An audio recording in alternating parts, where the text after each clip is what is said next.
Hey guys, I'm Tech from Tech Driven, and today I'm going to show you how to take apart Xbox 360 S or Slimline black power supplies. I'm not going to show you how to fix them because honestly, I don't think it's worth it anymore. There's so many power supplies out there, and they're fairly cheap. You know, it's an old system. I picked this up on a yard sale for $5 a piece. So as you can see, definitely not worth fixing. However, I'm going to take it apart simply because, as you can see here, there's a lot of dirt inside.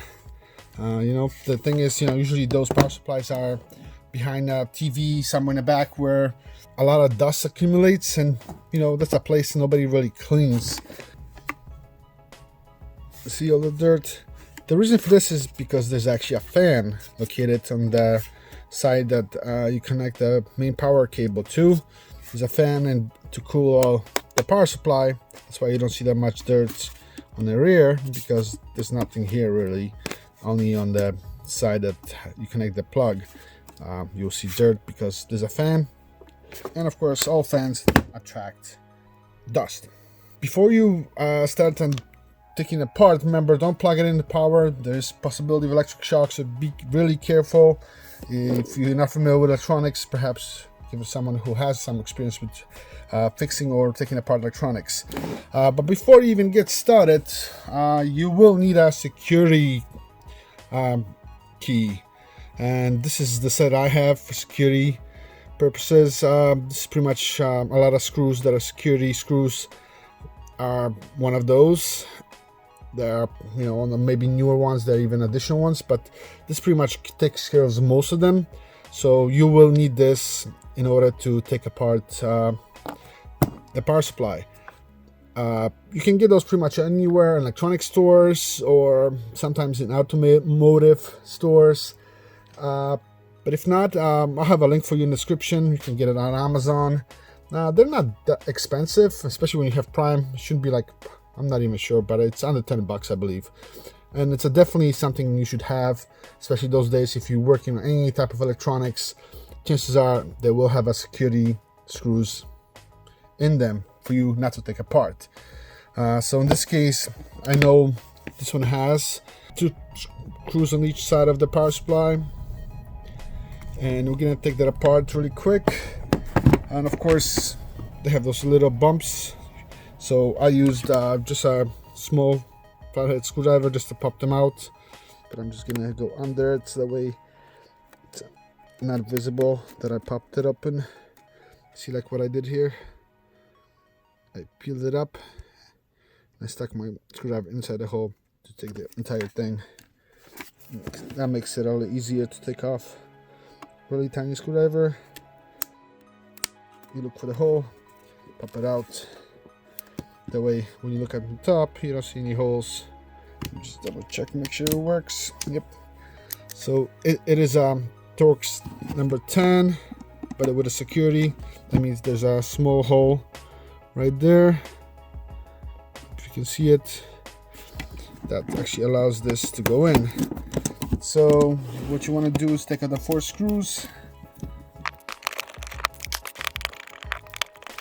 and it should just come apart afterwards. So let's do it slowly.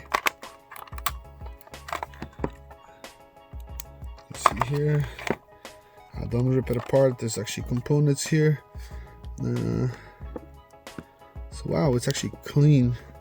So here I just pulled the cable out, has a connector, so just remember it's on the back. Make sure you don't touch those capacitors. If they're bulging in any way, you can see it from visually that if they're bulging, that means the power supply is on the way it's out. So prepare to get a new one, but in this case it's clean. This is a fan to keep blow air on a power supply, and that's why it does get dusty. So I'm gonna need a small Phillips screwdriver to take the fan out in order to clean it. So what I got here is the dust off. I use this all the time to clean electronics. Definitely worth getting some.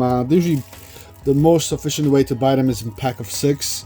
I'll have the link in the description as well if you're interested. But you can get them in even Target, I believe, Walmart, or online. They have them. They're really handy to have. They have really multiple uses, so if you don't have them, make sure you grab some. Let's dust them out. Look at that. Ooh.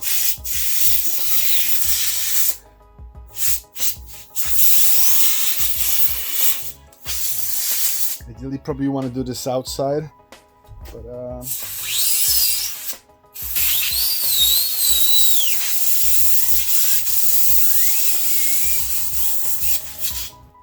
the only problem with those cans is that you can only use them for so long. That's why I recommend getting more than one can, because you blow it for a little bit, so you have to wait until they cool off in order to get pressure again. That's why I always carry more than one tube. Look at that. So it's clean now.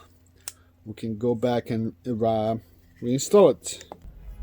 So I'm gonna take this apart. As you can see, it's still dirt. I'm gonna wipe this down, and I'm gonna blow out the other holes, so there's really no dirt whatsoever. I'm just wondering if those fans actually do spin up all the time, or do they turn off when you turn off the unit? If you know that answer to that, please let me know in the comment section there, because I honestly don't remember. But I don't believe they are, but you know, I could be wrong. I mean, the thing is, they really get dirty. Grooves that go in there, boom, voila.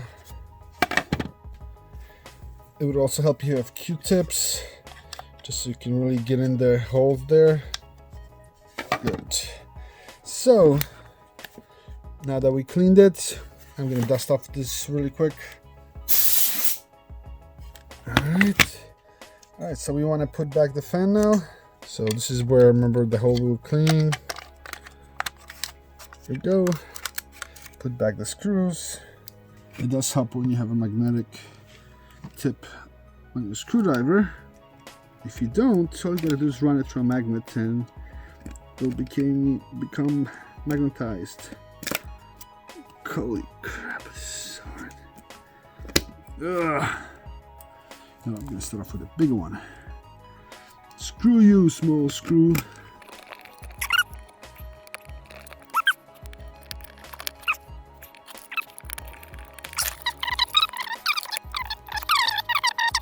So here, once get that, remember we took that off. There's only one way it's gonna go in.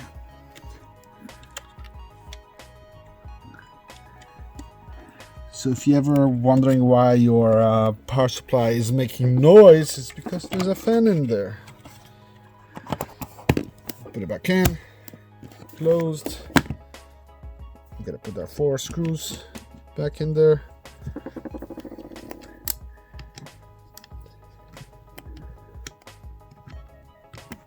And we should be done after that. So remember, security screw.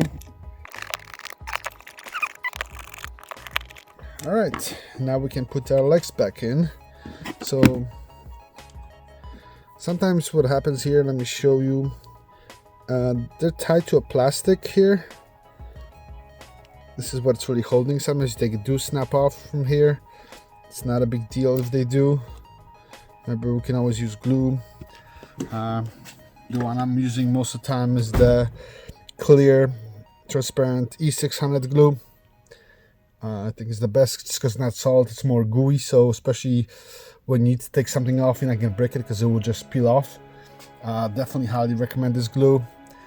And anything you see here, of course, you can find in the description. So we're going to put those back.